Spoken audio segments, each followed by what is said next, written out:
Ça fait 150 ans qu'on fait de la foresterie, ça fait 100 ans qu'on fait des mines, qu'on creuse les mines.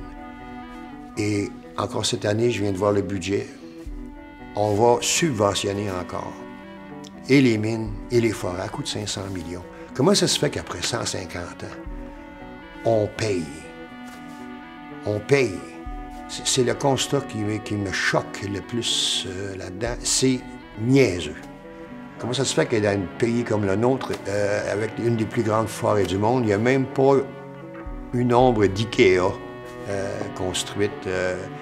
On a toujours fait du vrac, on a toujours donné... Ça continue encore. La mine à rouvre, la mine à Fabre, puis elle fait faillite, puis bye-bye, on est parti, puis on ne les retrouvera plus jamais, puis d'autres, on se retrouve avec quelque chose, une facture d'au moins 1,5 milliard à assumer, nous autres, ça c'est notre déficit. Comment ça se fait? Ce qu'on ne se rend pas compte, c'est que les ressources nous appartiennent. Que tu sois dans un sous-sol de Hochelaga-Maisonneuve, le territoire est à toi aussi. C'est quand on va avoir compris ça. Mon père, il est allé bûcher, lui, dans des secteurs, il est allé 3 fois durant sa carrière.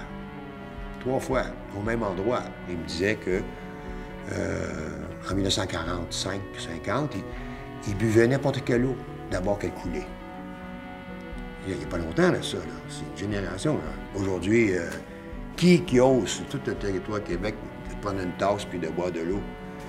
Là, on s'est comme habitué à ce genre de choses-là, tu sais. Mais tout ça, c'est fait en dedans d'une génération, tu sais. On a à peu près tout dit au gouvernement. Je pense que c'était à nous autres, plutôt, à y voir.